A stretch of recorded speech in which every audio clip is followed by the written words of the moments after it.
How to scan QR code in Telegram to join group. Hey everybody, welcome back to the channel. In today's video we're going to learn how you can scan QR code in Telegram to join the group, so make sure to watch the video till the end.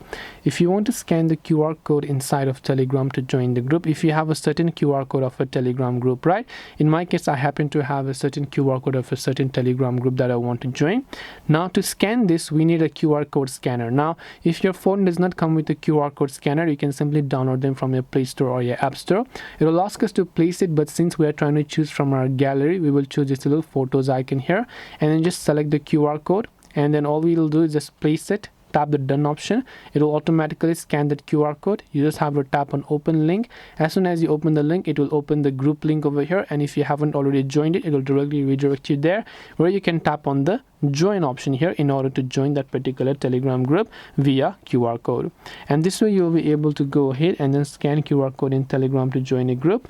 Hope this video is very helpful. If you have got any more questions, feel free to also leave them down below. Thank you for watching till the very end of this tutorial, and see you soon in the next video.